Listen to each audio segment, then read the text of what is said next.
Waiting for Sunday One to join us here at IBMTV.tv. And we're going to have a conversation with him about hip hop music and what that's all about and how he's doing that in Hawaii and many more things around that kind of situation with the music and all of that. Of course, we'll also probably be talking about what's going on in the world. We do know a number of folks are concerned about what's happening in terms of the inauguration coming our way on Wednesday. And of course, definitely there is already talk of protests in many states. I don't even know if Hawaii is one of the states that will be having those protests or not, but I'm interested to hear what Sun One has to say about that.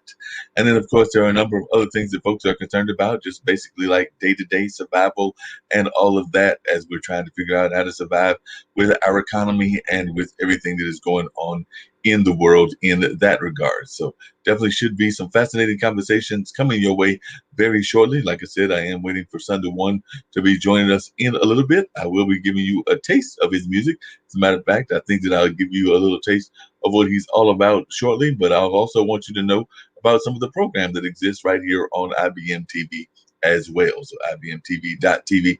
And of course, there's some great programming that exists here on a regular basis. Things like Chess Stars, and of course, things like investing, which Sasha also does, and then amazing things like Talking Upstream and all of that. So right now, we're going to give you a little dose of Chess Stars and what they're all about. And then, like I said, I'll be waiting for Sunday One to join us here and have a conversation with him about his music and all of that. Right now, let's check out what this is all about, one of the shows that airs right here on IBMTV.tv.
And while we're waiting for Sunday One, let me give y'all just a little taste of what his music is all about.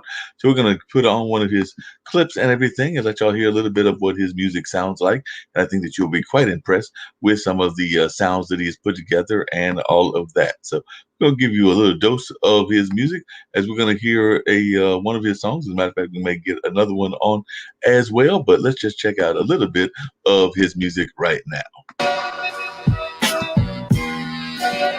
Yeah. Huh. Yo. Let there be bad karma given to all fearing rap villains. This here I and I plasma scriptures catechism.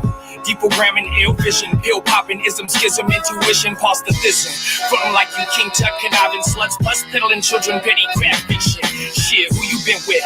Purse snatching, mighty calm snitches. These the days of worshiping warlocks and witches. Evil principalities casted upon father figures, liquor and meth. Collapses hoping each and every village through mothers lacking touch and feeling. I grew reminiscing when I used to have to ask the player, turn on the television. Son of one takes it back like in television. Poetic poltergeist and habits making composition. Writing beyond all margins. This shit I wrote be more potent than Peruvian coke. What? There can be a better, there can be a better, there can be a better, there can be a better way to live this day today. Cause stress got a grip on me now. I know my family holding it down. I don't know when I will see him, but yo, I'm still believing in visitation, no reason, no. Don't wanna wait till next season. Posted from the highest elevation I've been dreaming of. Golden horizons. Life's a mountain of decisions, so I keep climbing. Sitting in a 747 just rhyming. Recounting my blessings with a message, keep smiling. Keep grinding, searching for salvation. Know that when we blow, they gon' play us on every station. Like there can be a better, there can be a better, there can be a better, there can be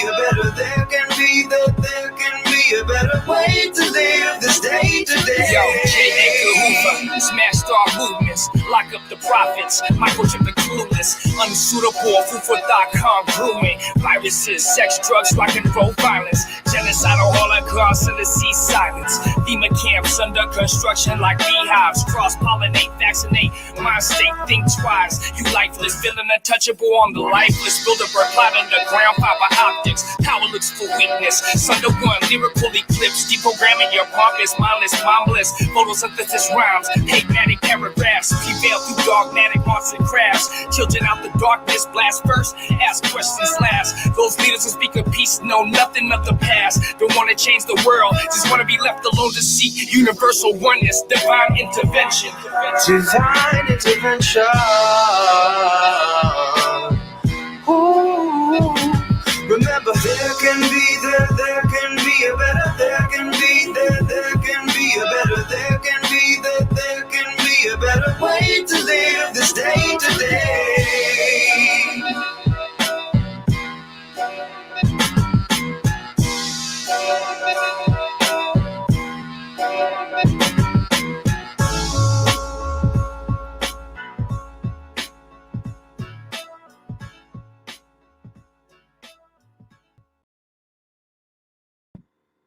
And like I was saying, there's all kinds of great shows that exist here on the network. So let's check out what Podcasters Thursdays is all about as well.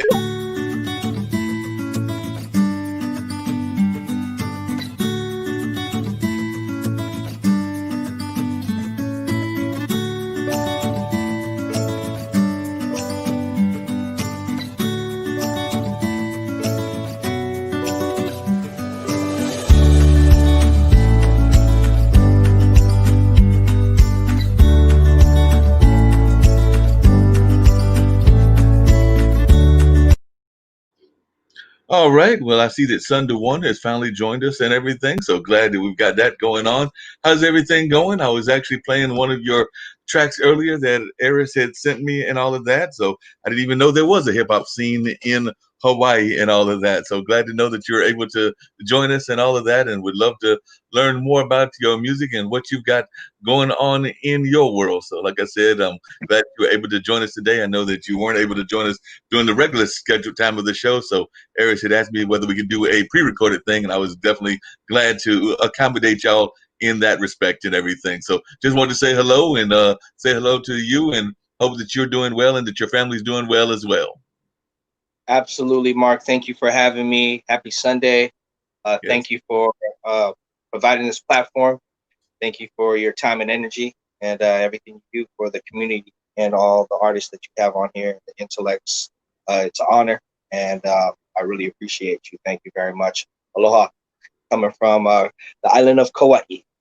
All right, sounds great. And like I was saying, I didn't even know that there was an active Hawaiian hip hop scene, but it seems to me that in talking to Eris, that in your part of the world, you've actually helped create this scene and everything. So talk a little bit about how the music has been going, and also how you've been impacted by a number of things that are going on in society. So I know we'll delve into a little bit of Black Lives Matter, as well as maybe even how COVID is impacting you. But just to start off, tell folks a little bit about your own musical background and what got you into the hip hop world. Well, I go by the name of Son the One. Early on in the early 2000s, I was part of a collective called the Highlanders.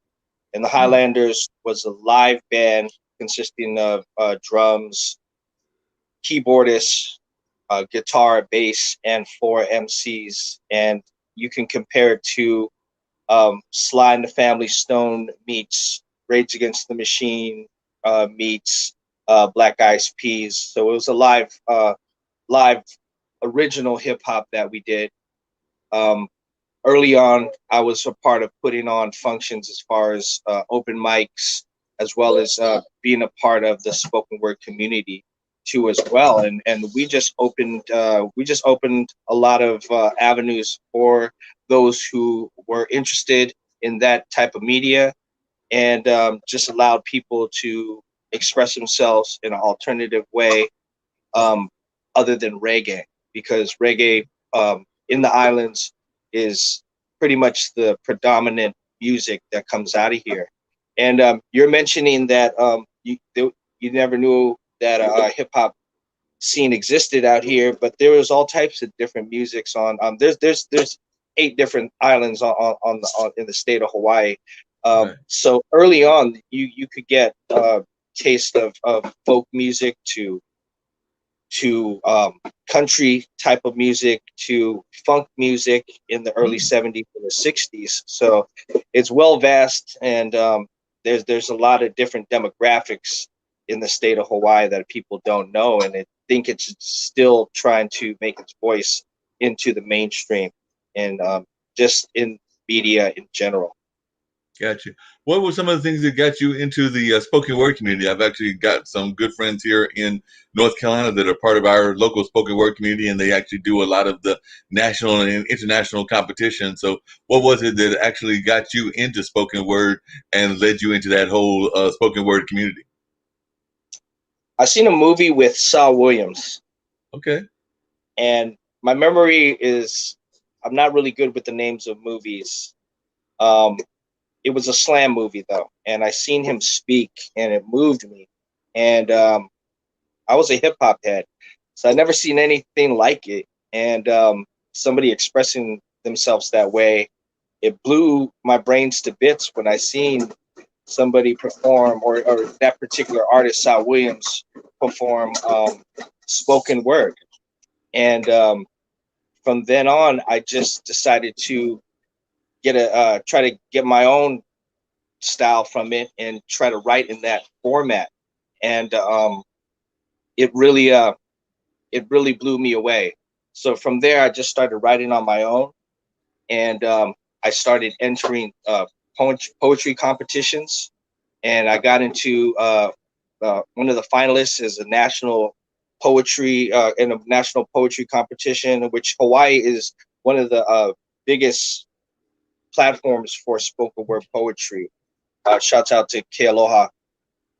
So from there, I went to different places like the Bay Area and did open mics and poetry competitions, and even going to Chicago with the legendary Green Mill, where all the famous jazz musicians and Jack Kerouacs and all the beatniks from the old days used to go. And I ended up winning first place in one of their big poetry competitions as well, which was amazing to me. I just went in there with an open mind, I just wanted to speak, so spoken word put me in a position where I can express myself in any which way that I wanted to.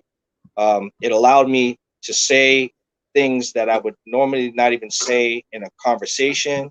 And it just helped me kind of expand my mind and help me as an artist mature, not only within my writings, but in how I thought and viewed the world. Yeah. And Who would- one more thing, one thing that blew me away was the first slam poets never wanted to change the world. They never Right. wanted to be revolutionary, like revolutionaries. They wanted to be. They just wanted to be left alone. They were. It was in the jazz era where they were just experimenting with psychedelics and drugs and free love and all that type of stuff. And they just wanted a way to just express themselves in a free way. That was never their intent to change the world. They just wanted to be left alone. And I thought that was a powerful thing, and I could relate to it. And that's my Oh, yeah. approach to it today. Definitely. Who is do you say were some of the folks that you really admired in terms of your own musical journey, either in hip hop and in spoken word, but some of the folks that you have seen as kind of the folks that you admire and that you try to emulate in your own style? Well, of course, Sal Williams. There's a gentleman, Buddy Wakefield. He's amazing. As far as hip hop, I study the greats, Rakim, people like Nas, True Poets, Black Thought from the Roots, of course, Common. Those people really intrigue me, and who, and then rest in peace, MF Doom. And he was. These are all people that chose to go outside of the box and go and take that step and say things that they you know, a lot of other people wouldn't say. You know, as far as I like Muhammad Ali, you know, and he put himself out there and went against the machine. Of course, people like Tupac too, not necessarily all his music, but what he stood for and his connection with his through his lineage too as well. I've studied that, and I just admire all those people. Yeah, that's a lot of great folks to be admiring and everything, and you've definitely got some great role models in that sense and everything. How would you describe your own music style? I know that when I've talked to Eris and I've also had other folks listen to it, they thought it had like a lot of different influences. But I was wondering, how would you describe your music if you were to describe it for your own self?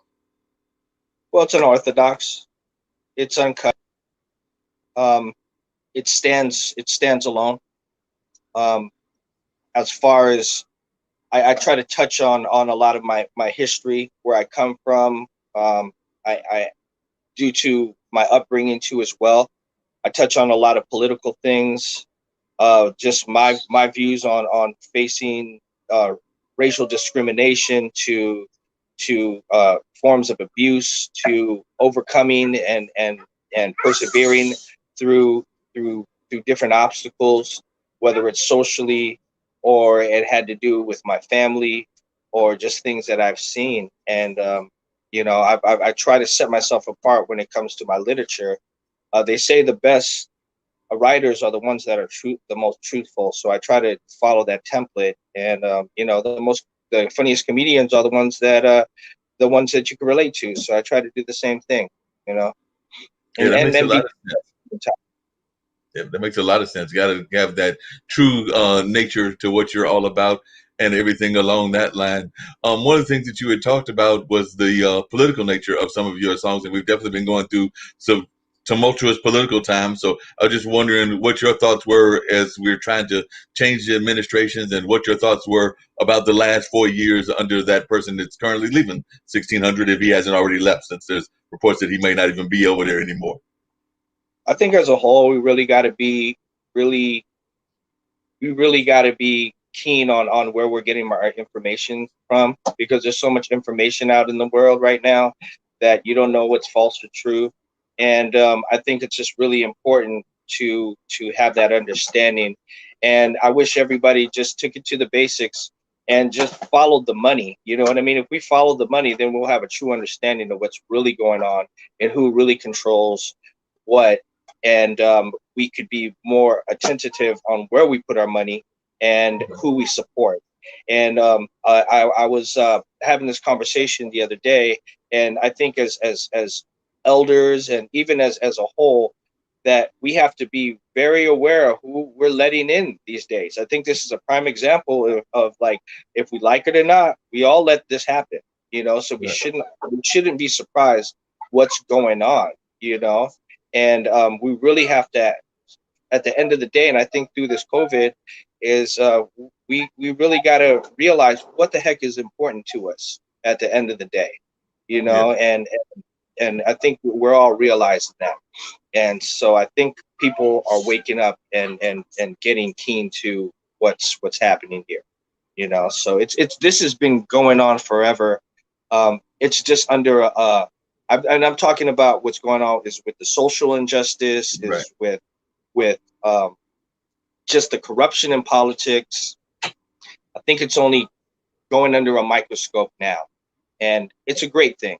And I feel like we're going through a vortex right now where before we see the light, it's going to get dark, and it's been dark, you know. And I have hope and I have faith, and it's a big reason that I do what I do, because if I could have any kind of influence on, you know, just uplifting somebody and supporting somebody, and or even making somebody happy at the end of the day through my art, through my music, through my energy, that's everything.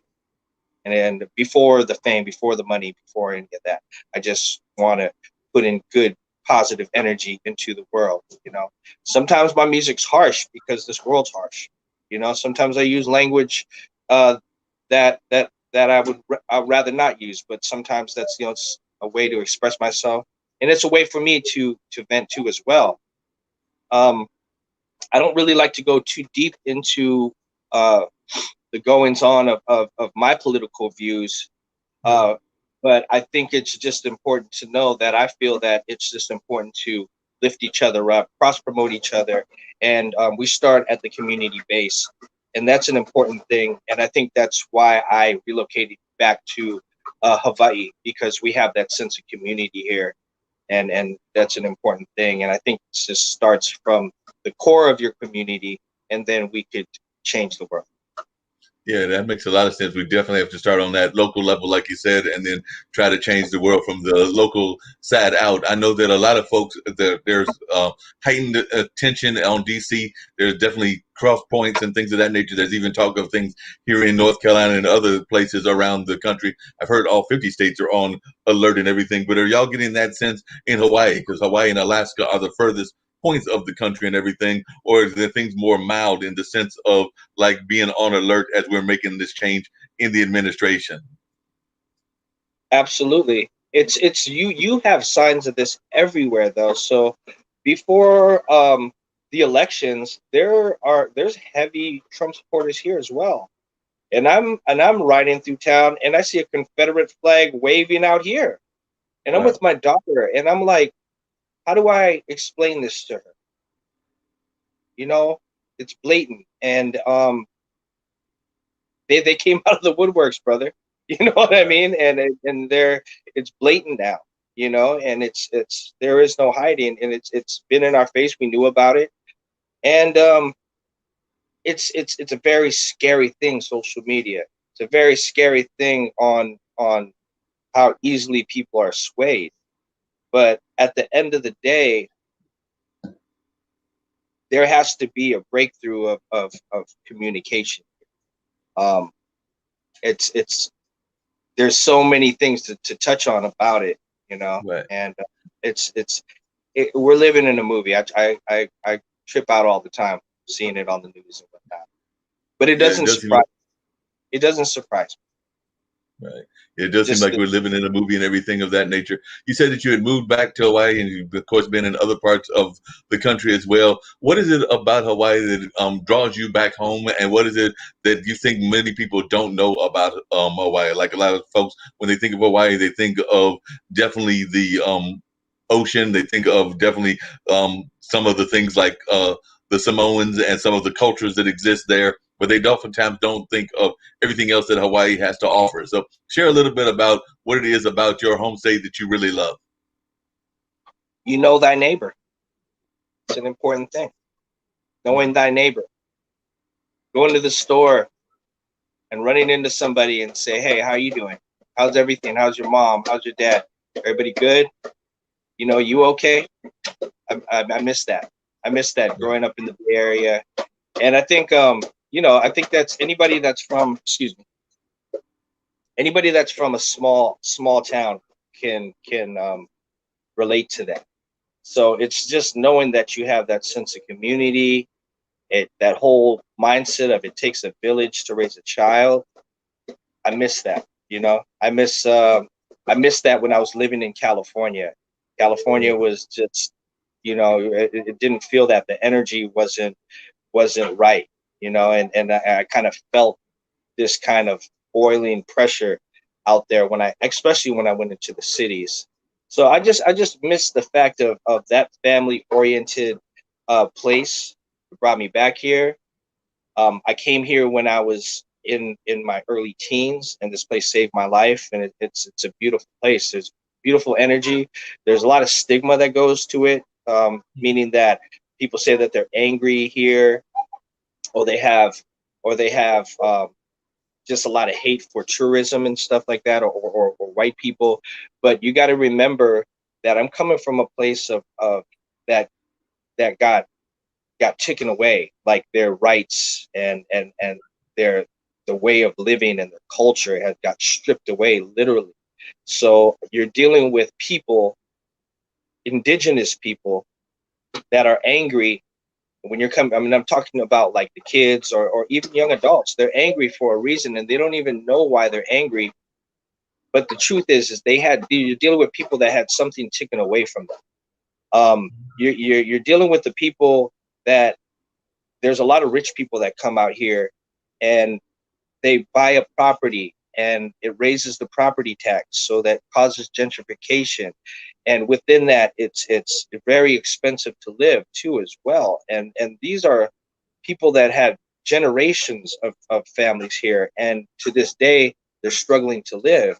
And then you got to go work at a hotel and cater to these people. So it's just like when people come out here, they don't realize that, you know, they're like, we're in Hawaii, serve me, you know, but it's where we became an island of slaves and servants, you know. But I'm just touching on where I come from, but it's a beautiful place, you know. I don't think they call it the mana. The mana is the power. So it will never be broken. It will never be broken. And we have a strong community out here, and you know, I think, and that's why the COVID situation, we have it as a whole. Like we have pretty good control over it, because we're very aware, and we don't want to affect grandma, grandpa, your niece and nephew, and so everybody's masked up and you know, trying to be responsible out here for a reason, because we're all related. You know what I mean? It's like, you don't want to be that guy. You don't really want to be that guy that got your grandma, your great aunt, or somebody like that sick or anything of that nature. I can definitely relate to that. I remember one of the movies I saw a long time ago was actually about the impact of the surfing community, and it actually touched on Hawaii, but it talked about the fact that there used to be a very active minority surfing community that a lot of times folks don't even reflect on, and things of that nature. So growing up there, did you see a lot of your brothers and sisters that were actually getting into surfing at all? Because I do know that that's something that, like you said, Hawaii is known for, and I know that there was a movie made several years back about the Absolutely. impact of Black surfers. Absolutely, yeah, definitely. Some of the best, you know. There's a legendary surfer, Buttons, you know, and he, you know, just in general, we have mixed races from a long time ago, you know, and this is a melting pot out here, and you know, open arms to all cultures. You know, actually, this is the first place I came to where white people were the minority, you know, and they even had a day where, and this is really negative, but they had Kill Howley Day, where they would just beat up a random white person for no reason, and that's super negative. But it was the first place where I experienced that, where I came from California and I was the minority, but still I was a minority too as well, because I was coming from California. So when I opened up my mouth, I spoke differently. You know, I dressed different. You know, but some of my best friends were African American surfers, killing it on the North Shore. And as far as the high school I went to, it produced some of the most legendary surfers in history in the world. Rest in peace to Andy Irons. There's Dustin Barca. There's numerous other pro surfers that were within the national circuit of surfing, pro surfing, that came out of my school. I want to say over 20 of them, even female surfers too as well. So they embrace females as well surfing here too as well.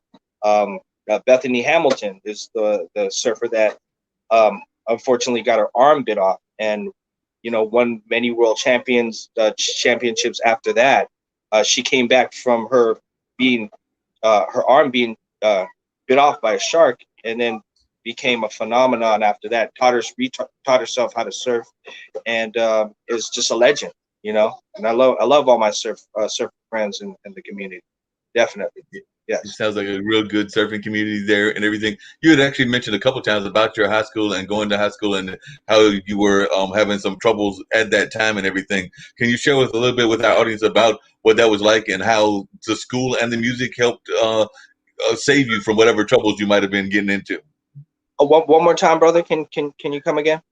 Yeah, I was just saying, you were talking about the importance of the high school when you came back home and everything. So I would love to hear you talk a little bit about how important it was, that education, and you were getting back on the right track. Because it sounds like at one point you were feeling like you were going off on the wrong track, but you were trying to come back on the right track when you came back to Hawaii in your education system. Oh, absolutely. Well, school out in Hawaii. Excuse me, brother. My daughter. We're all quarantined up right now, but yeah, absolutely. Kapaa High School was a great high school, and my mom brought us out from the Bay Area due to I was getting in a lot of fights.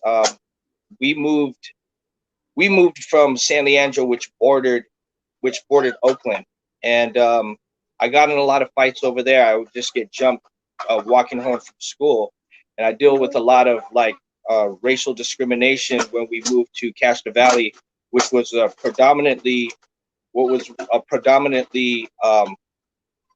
Caucasian community, and so I would get jumped a lot. I would get jumped a lot by like skinheads and whatnot, and I would fight every day. So my mom decided to move us to Hawaii and get us out of that situation. I get to Hawaii, and it basically changed my life. But still, I had to deal with being outcasted because I didn't grow up like a lot of the local kids. I didn't talk what they call pidgin, which is the equivalent of patois to Jamaica.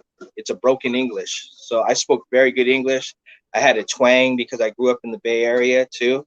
And but her making that decision, coming to Kauai, saved my life. It truly saved my life because it got me an opportunity to really not have to look over my back, and just feel nature and be connected to my culture. Absolutely.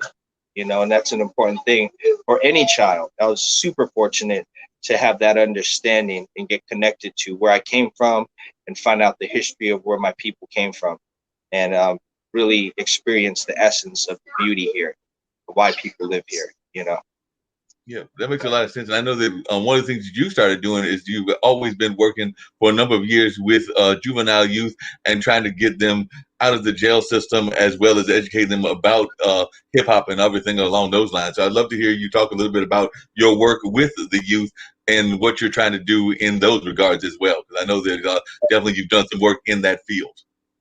I love the kids. Like I said, when I'm talking about my music and uplifting, if I could just touch one of these kids, that's all that matters, So we go into the schools or the juvenile hall detentions. We go in there and we just try to uplift the kids, tell them that they're not alone. And there's many times when I was younger and all I really needed is a hug, You know, as basic as that. I just need somebody to tell me that I was special, that I had self-worth, that that I wasn't alone, you know, and that's basically what I'm trying to give them, you know, and I just keep it real with them, and you know, I just try to give them another option or opportunity to express themselves, you know, give them another outlet. You know, it's important because without hip hop, without music, without sports, I wouldn't have an outlet. I would have been an angrier person, you know, at that time. You know, I would have been, you know, probably in a gang or something. And that's all we need. Having just that special person as far as an adult or elder or somebody you look up to, just to just take you under their wing and really just show them a different avenue. And that's all it takes. It's a little bit of effort. Yeah, I definitely agree with you on that. A good friend of mine does a show. He does it actually on Sundays, named Zach Robertson. It's all about funk music, and he's definitely a big funk music head. But he's going to do a special very soon about black on black crime. And you know, he's always encouraging people to like actually raise up their pants and things of that nature, because we do sometimes see that negative aspect of the hip hop culture. So I was wondering, are y'all seeing that in Hawaii as well? And I know you saw it in California. And how are some of the ways that you are trying to fight those negative stereotypes that exist within hip hop? I'm very aware of it. I'm very aware of it, and it's important that I'm here. You know, because I want to be that nucleus. I don't agree with a lot of things that certain artists are doing. I don't agree with the message that they're doing and or projecting. I can't even hate on them. What I could do is be an example for them, and maybe if I seen them in person, I would bring them to the side and be like, hey, what's up with this? You know what I mean? There's like, what is the purpose for this? You know, which is bringing up, I'm seeing Asian rappers and white rappers using the N-word. Mm. I don't get it. You know, it's something that I want to speak on more, and maybe I'll touch on it in the song, because I don't think they really understand the impact of that word. You know, I think they're just using it as like something to fit in and be cool. When you experience that word being used against you, then you would have a better understanding of the impact of that particular word. And I'm having a problem with hearing that lately. I don't agree with it. And I think it's important as elders to check these guys, as well as be an example. And that's why I touch on the things that I do through my music. And hopefully I can create a balance. Yeah, that makes a lot of sense. You got to have that balance and all of that nature and everything. Now, this weekend that we're in and everything has been all around MLK and the celebration of Martin Luther King's life and all of that. I was wondering your own reflections on that legendary person and just some of your thoughts, as we are definitely in the middle of MLK weekend, and definitely Monday is MLK Day. So I was just wondering your reflections on that legendary civil rights leader. I just so much appreciation for this man and the people that stood behind him. And sometimes I cry because I look at what's going on and it's still going on, and I'm so tired, along with a lot of other people. I'm so tired of we've been fighting this fight for so long. And without him, you know, there's the impact and you know, that's and we have to reflect on back on these kids. You know, this is all the work that he's put forth, and along with all these other people that he influenced. We don't ever want to go backwards. But I just, you know, I just want to there's so much love and appreciation, and God bless his family, and God bless his memory and his soul.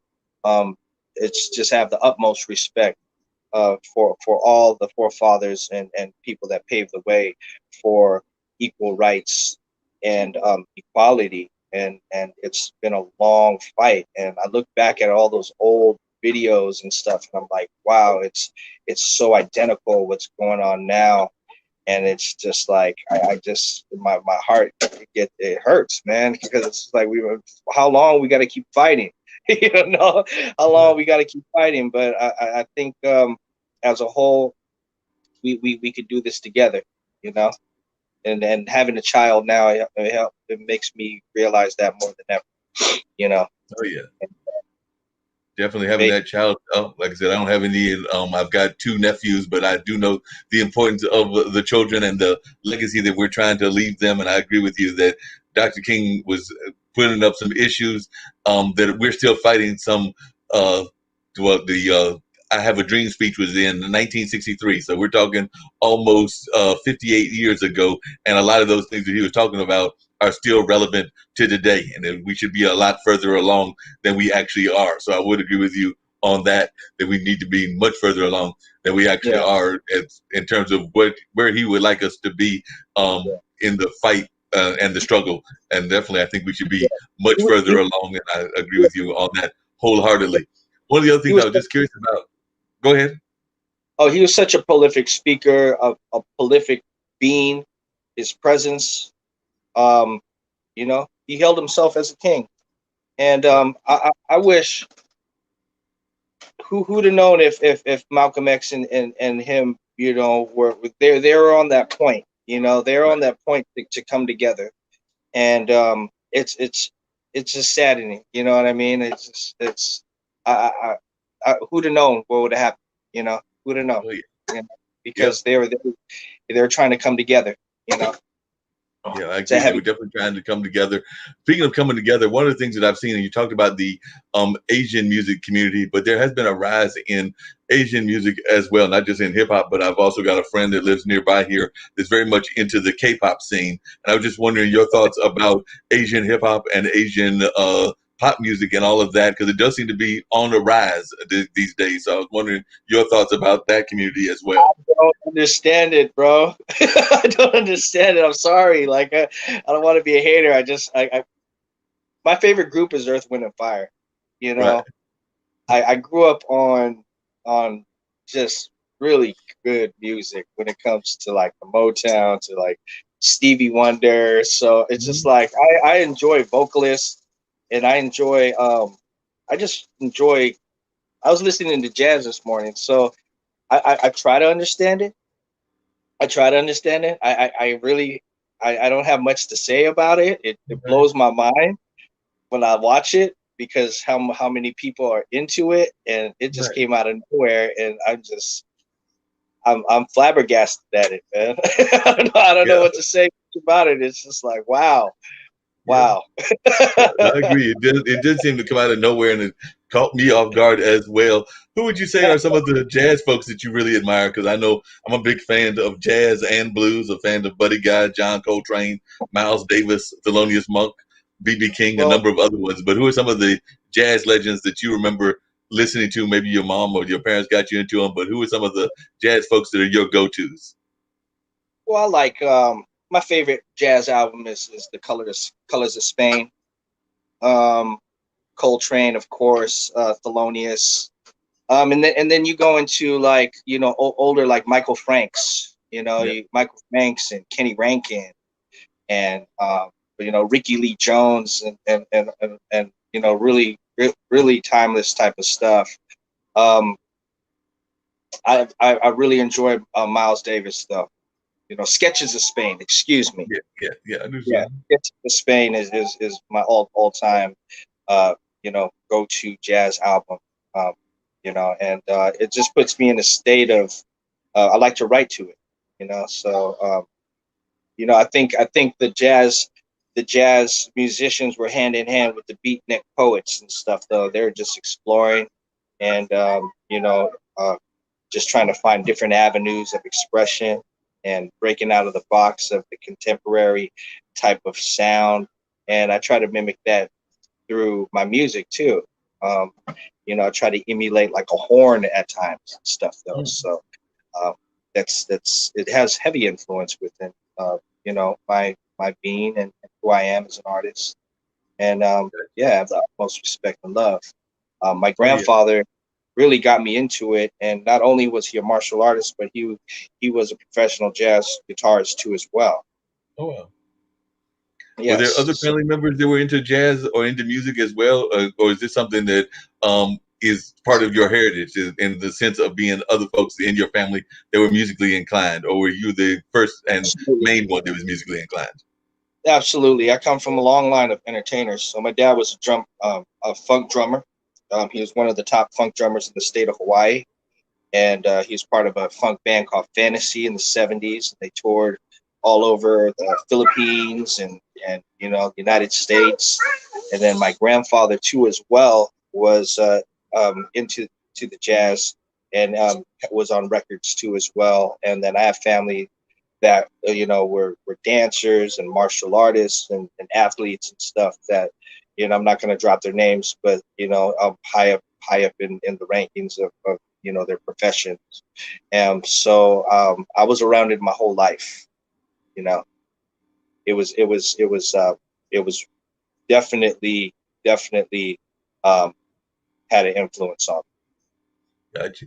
What's one me. of the main things that you think that they taught you about the music industry? Because we know that the music industry can be a very difficult game and can be one that can definitely have its heartaches and everything. And a lot of times there are corporate entities that are in control of the venues as well as the radio stations and things of that nature. So, as an independent artist, what are some of the lessons that these forefathers and your family taught you, or that you've learned from others as well?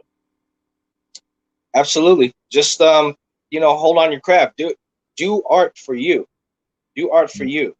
Once you have that understanding, then you can mature artistically. You don't do it for anything else. Do it because it makes you happy. And it may sound fucked up, but excuse my language. It may sound messed up, but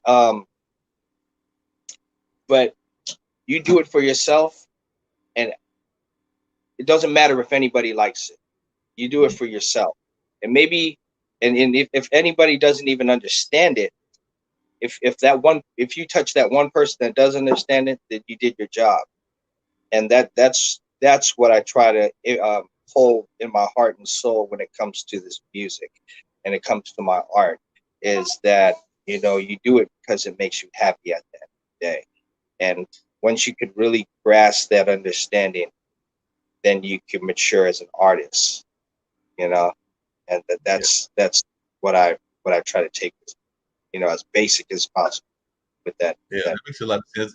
And what kind of roadblocks have you run into when dealing with the corporate end of music? Because we do know that unfortunately music has that very corporate side of it, which it means that a lot of times it's the Live Nations and the Clear Channels and a number of those other things that are in control of the main entities. And I know that a lot of times independent artists don't feel that they get the kind of respect that they would like to get. So I was wondering how you cope with that and how you try to get your word out when a lot of times we're facing those barriers because of the ways that the corporate structures put out there musically. Constantly work on your material, build your material. You really have to be proactive with everything that you do, put your heart behind it, and just don't ever stop. Don't ever stop. And then once you have meaning, like when you get frustrated, go back into why you're doing this, and have fun while you're doing it, and just keep pushing. And at the end of the day, look back and look at yourself. And did I really put all my effort? Was I really proactive in what I was doing? Could I have done more? And you should go happy at the end of the day if you did, and just have faith in it. Um, your intentions, it's all quantum physics, so it's your intentions shouldn't be like, I need money off of this and whatnot. So it's when it comes to your art, it's coming from a higher purpose. So there's a bigger meaning. It's bigger than the money. It's bigger than the fame. It's bigger than that. No. Yeah, that makes a lot of sense. Now, we had earlier talked about COVID and the impact that COVID's had on a number of musicians. A lot of folks aren't doing club gigs or spoken word gigs, or they're doing them limitedly. I know some friends of mine are still doing their spoken word event at the HI Heritage Center in Durham, but they're doing it in front of a very select, small audience, and then the rest of it is going out virtually. So they're not doing what used to be a bigger hall and all of that. And we know a number of other folks are trying to do creative virtual concerts and all of that. So how are you able to perform in this COVID era that we're in? And what are you seeing as the future for music and spoken word in, say, the next year or two, as they're trying to roll out the vaccines and try to get it where we can be in a safer space? But in the next, say, rest of 2021, as well as going into 2022, what do you see as your performance outlets, and how are you going about getting your word out there? Well, I have a live stream that's happening on the 28th for a record release for my album that dropped, Son the One. It's on all digital platforms right now. And it's difficult. It's frustrating. I'm actually talking to people on the mainland, meaning, on like out of state.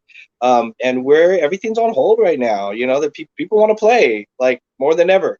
So it's kind of a being patient thing, so we have all the pieces in place, and we're just kind of like waiting, but until then, you could see content on all my social media platforms, and I'm using those as outlets, as well as just keeping the material consistent.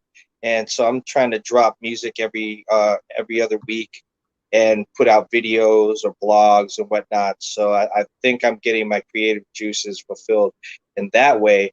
But until then, we're just being patient. There's I got a lot of friends that are just on hold, and it's just frustrating because we all can't really make a move right now. But other than that, as far as just being seen and heard, go through my Linktree, Son the One Linktree, and I'm dropping material every day. Every day I'm putting something out. If it's not a blog, it's a freestyle or me just hanging out or whatnot, though. So, I'm being seen. Yeah.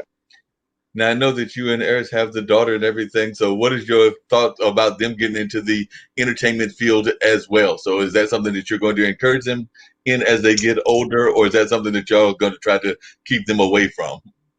Oh, yeah, speaking of her, excuse me if I've been like shifty during the conversation, because she's running around over here. She's wanting to go to the beach and stuff. I promised her a beach day, but of course, if she wants to be a part of it, for sure, absolutely. Absolutely. It's not going to be a forced thing. I know that.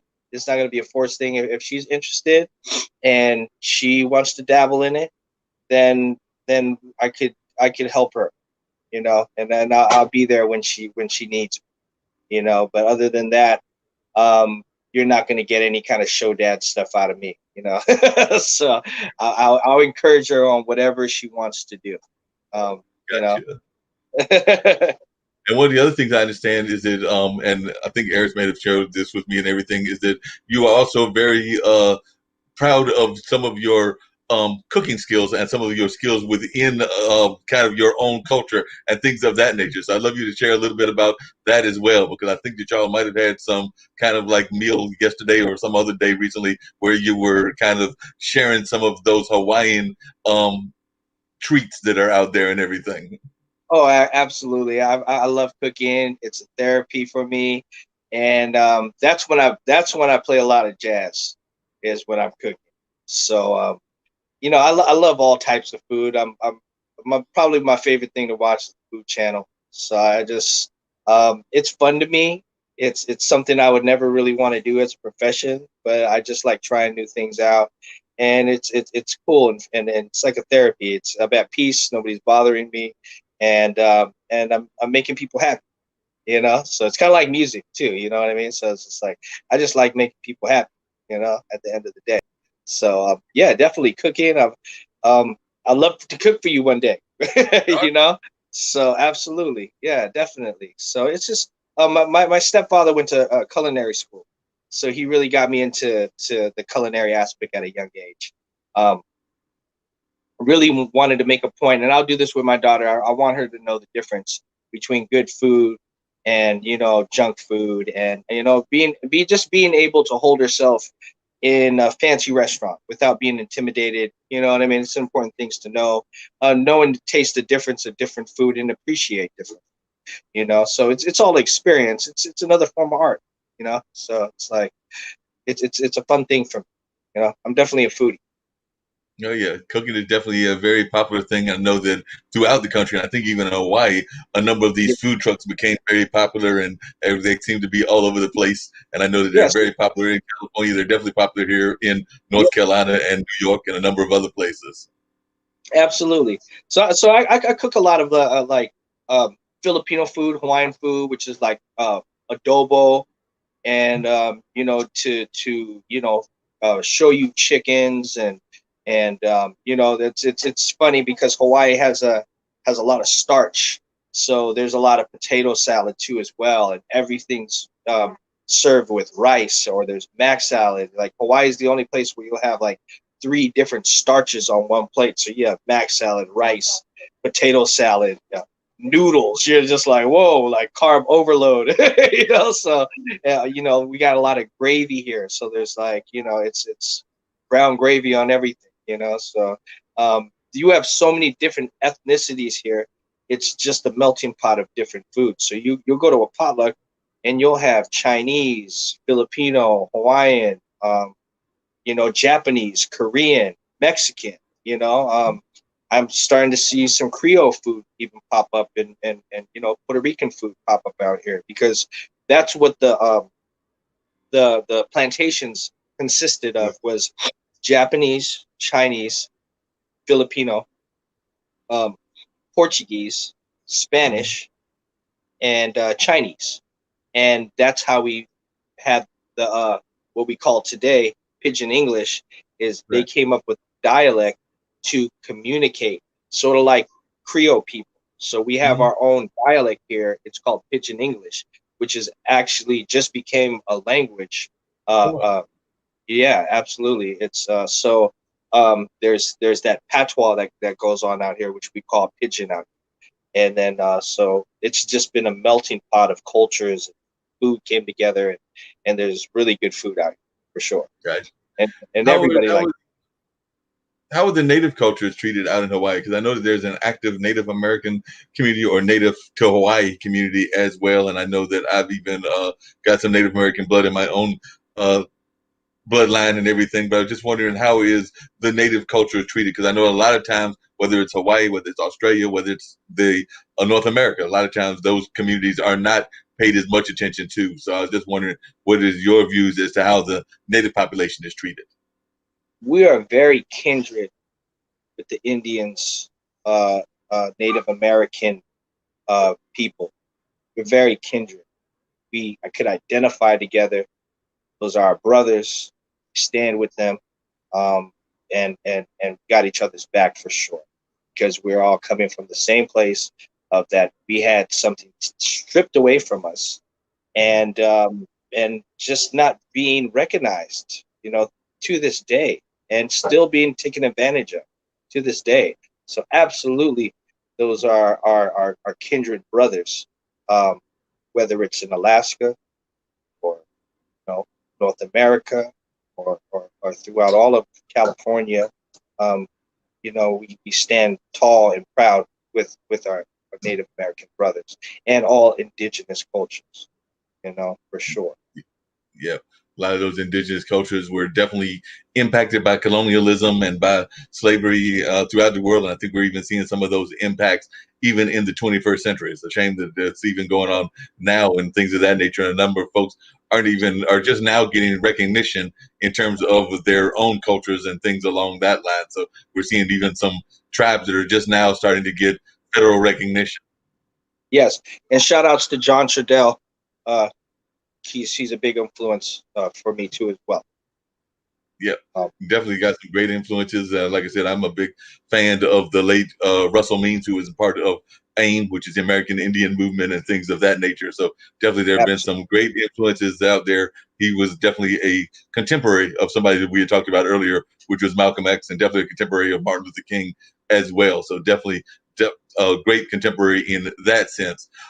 What is something that you think that folks may not know about Son to One that they should know? I mean, I know that there's some things that you don't want to necessarily share, like who some of the famous family members are and all of that. But if that you can share, what is something that you think folks may not know about you that you wish that they did know? I'm a really good dancer. I'm a really good dancer. And a lot of people think I'm super serious, and if I have this hardcore facade at times, but I'm just a laid back dude. I'm real simple.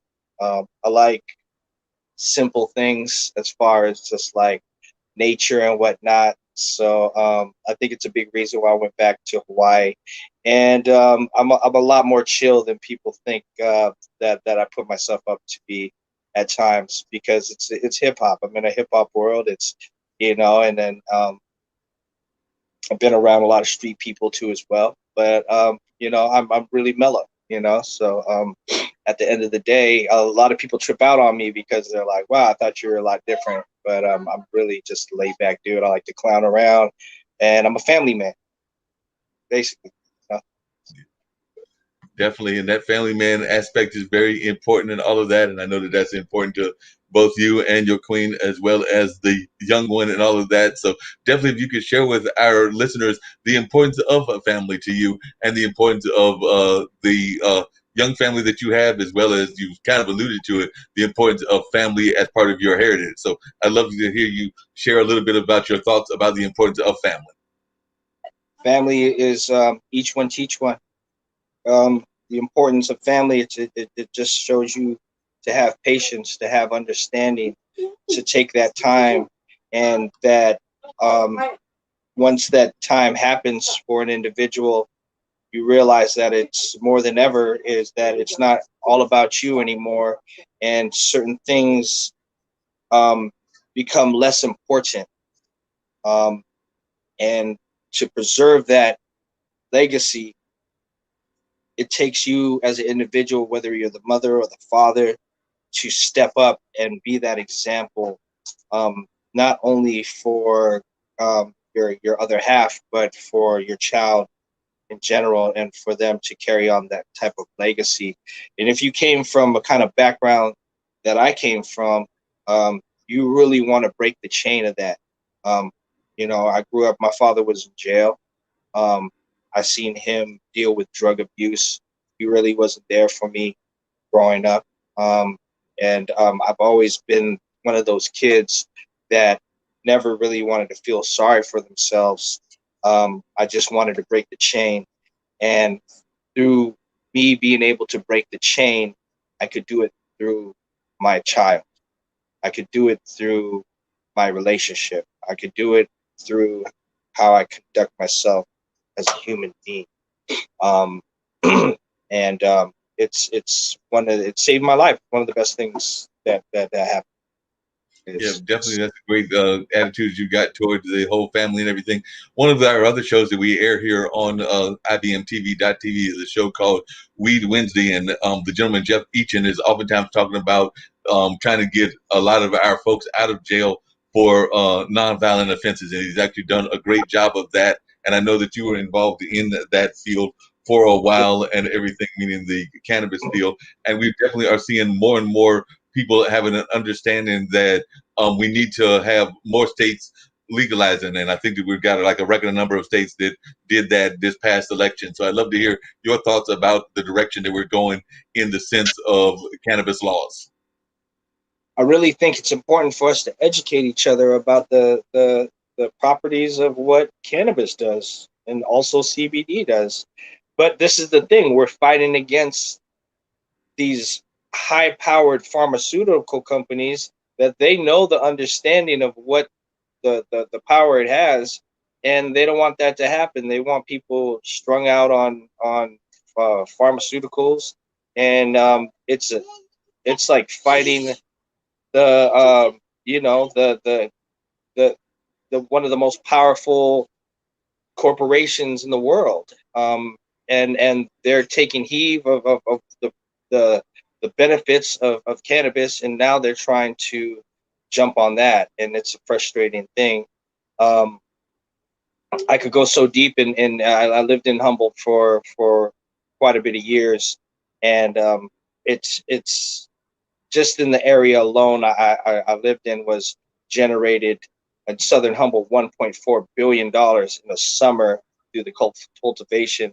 And I think through education and each one teach one type of mentality that we could pass these laws, because we would have less drug abuse and all types of different things beneficiate the benefit from there. Sorry, it's such a deep deep question that I want to go into so many different directions, but I don't want to get too deep and be too long-winded. It would have to be a different show, so I'm just trying to keep it as short as possible because I'm so passionate about it. No, I appreciate you. And like I said, we'll have to have you come back on and talk about it even in more detail and all of that, because I'm definitely open to having detailed conversations about a number of the things that we brought up today and everything. So we'll definitely have to have you come back and maybe share a little bit more of your detailed thoughts about that, maybe even get you on Jeff's show and all of that, because we do have that show that actually focuses on that on a regular basis on Wednesdays. But as Eris will tell you, I'm not opposed to having people coming back multiple times and sharing their views and their thoughts and all of that. So definitely know that you're always welcome to return. I'm actually getting ready to probably wrap things up shortly, because I don't want to be the one that the young one kind of like talks junk about because you're not going to the beach with her and everything.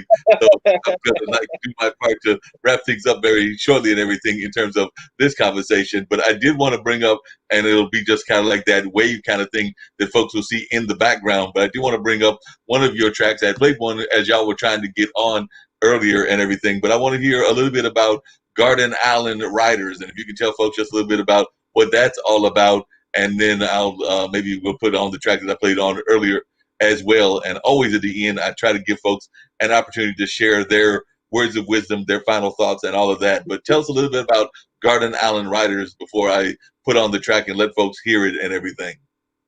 Garden Island Riders is a verbal illustration of where I came from. I'm speaking on the social change from it coming from a small town to being taken over by corporations, and trying to preserve the culture of where I come from, trying to celebrate the beauty of where I come from, and I'm speaking on persevering and through hardship, as well as seeing a different option of living as a whole, and just having that fire within you to push through all the negative, no matter what's going on. And I'm just celebrating the people and the island that I come from, that I dearly love, which is Kauai. Cool. We're going to check out a little bit of Garden Island Riders, and then we'll be back with more conversation with Thunder. 1, 2. Yeah. No matter where I've been or where I stay, the Bay or LA, never forgot the island I came. Kauai make me proud, stand strong, we forever untamed. Independent, top of the chain. I either could never be conquered, abused, but never broken. This land, ancient sacred land, which beauty holds 1,000 emotions. Where Kamehameha's final resting place still remains a mystery. Feel history, observe how the mana grows infinitely. Relentless spirit of our ancestors, perseverance running pure through these here veins. This is that new school spit. I'm tired of seeing my people dying, hurting and pain.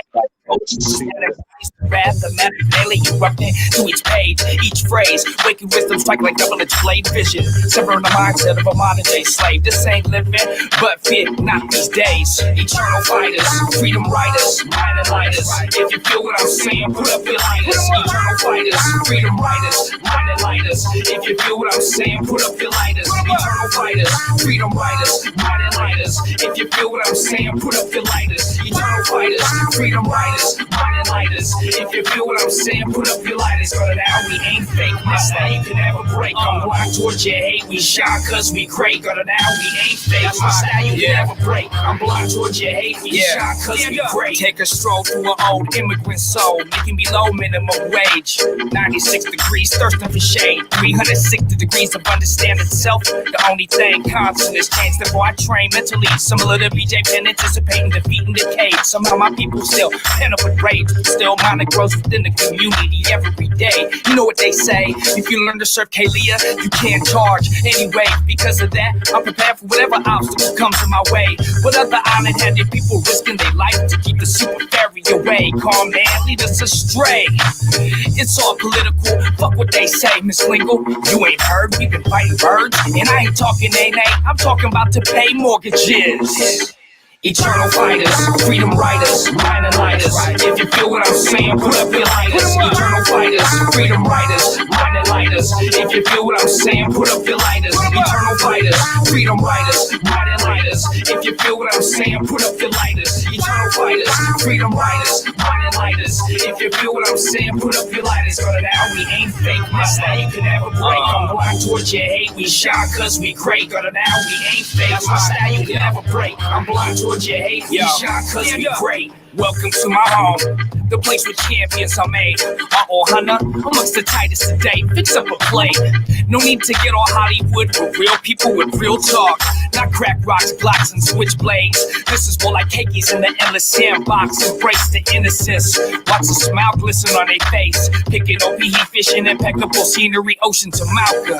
Listen, it seems strange. Somehow ethics diminish, man. We have more family values and time to waste. Childhood laughter, case master, tackle football in the pasture. Little did we know how much would change. So there I was, east side, solo pumping Pacololo in a rusty Volvo, wondering what happened to the south side and Honolulu. All working, no play, pay attention. Eternal fighters, freedom riders, minor lighters. If you feel what I'm saying, put up your lighters. Eternal fighters, freedom riders, minor lighters. If you feel what I'm saying, put up your lighters. Eternal fighters, freedom riders, minor lighters. If you feel what I'm saying, put up your lighters. Eternal fighters, freedom riders, minor lighters. If you feel what I'm saying, put up your lighters. But now we ain't fake, my style you can never break. I'm blind towards your hate, we shine cause we great. But now we ain't fake, my style you can never break. I'm blind towards your hate, we shine cause we great.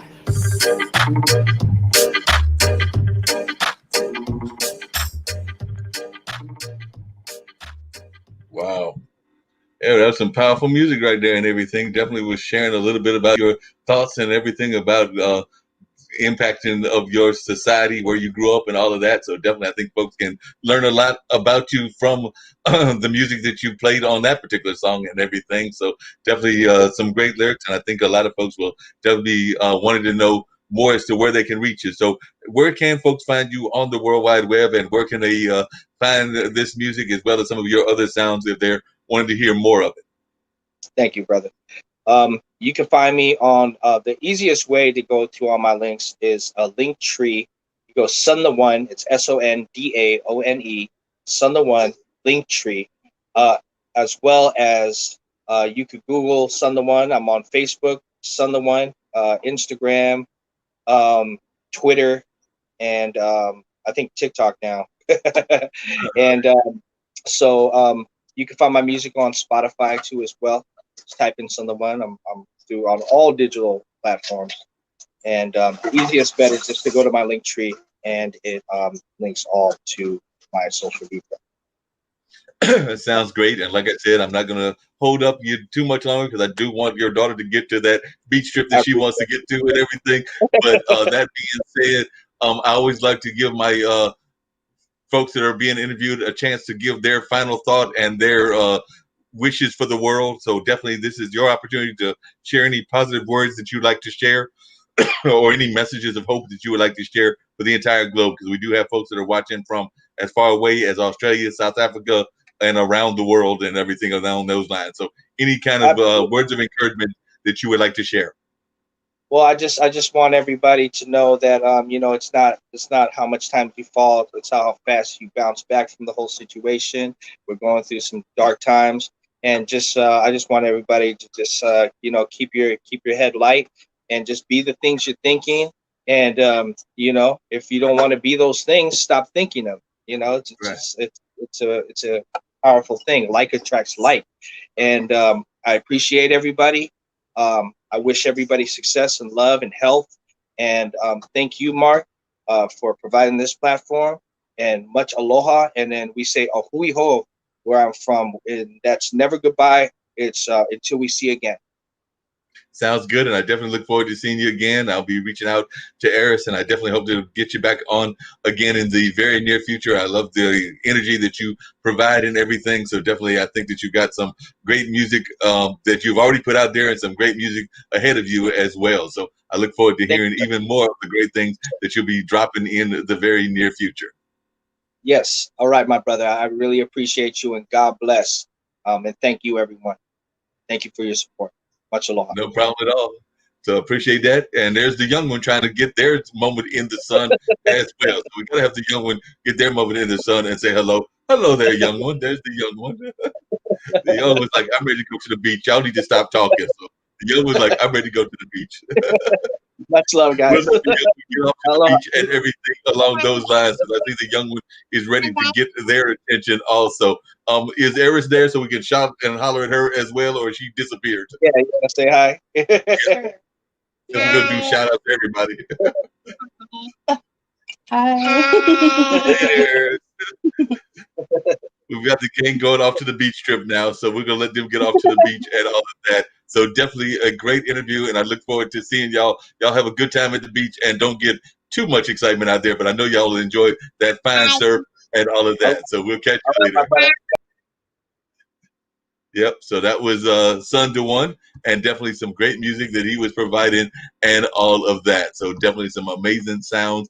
And I think that we heard some great things that they are putting together and all of that. So we're going to give you just a taste of one of their other cuts, which is Never Fearful. Like I said, I'm giving you a little bit of dose of Never Fearful as well. And that's how we'll wrap up this particular edition of what we've had as a special edition of the radio show with Mark Lee. And like I said, I did know I had to get this interview in early because they had schedule conflicts for my usual Monday and all of that. But y'all may be hearing this on Monday in addition to some other parts of the usual Monday interview as well. But right now, let's check out Never Fearful, and then that will wrap up this particular edition of this show. So we're going to give you a taste of Never Fearful as well.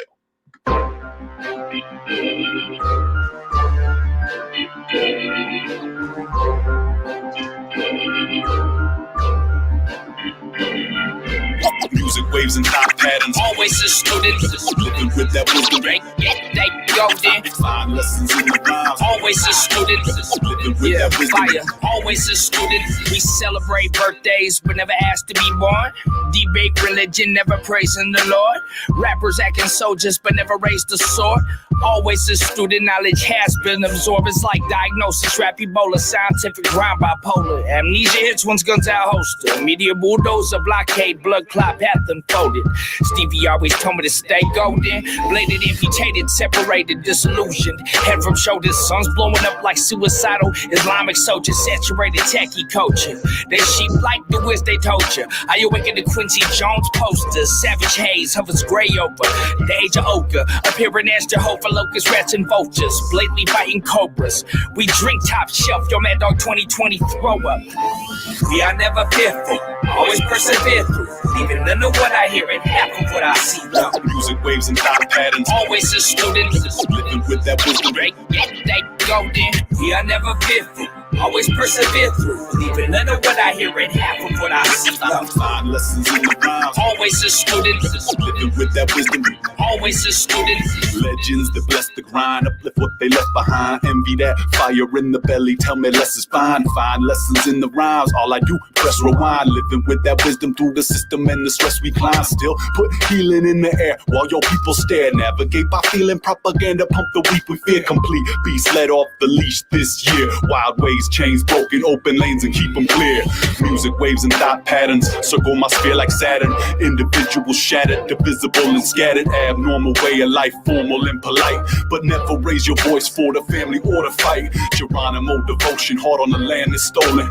Work my plans to raise them hands up like the ocean. On and on we keep going. Once a rock turned to sand. Before and after chapters of a boy turned to a man. We are never fearful, always persevere through. Even none of what I hear and half of what I see. Though. Music waves and thought patterns. Always a student, living with that wisdom. They golden. We are never fearful. always persevere through. Even none of what I hear and half of what I see. 5 lessons in the rhymes. Always a student, Living with that wisdom. always a student. Video killed the radio star. Digital killed the tape recorder. They would rather watch you break than make your own mark. And the longer that it takes, their rates just gon' arc. Skyrocket. Nowadays every conspiracy theory sounds. And the internet is into and wearing me down. Find fallacies and arguments of nonsense and drop on them like a dummy in a bomb test. Connect your center, represent together. If you didn't get it, click the definition into Webster's. We would rather read than be read to. And we could never press the reset button for the vignettes that we've been through. Future is a question mark at best upon the menu. So we take in what we need to and the rest is what we give you. Not for vanity and cheddar cheese, for energy and family. Through melody, for sanity and strength inside the sinew. We are never fearful, always persevere through. Leaving none of what I hear and half of what I see. Music waves and thought patterns. Always a student, Living with that wisdom. they go then. We are never fearful, always persevere through. Leaving none of what I hear and half of what I see. 5 lessons in the rhymes. Always a student, Living with that wisdom. always a student. Always a student. Living with that wisdom. Always a student. Music waves and thought patterns. Always a student. Living with that wisdom. Always a student.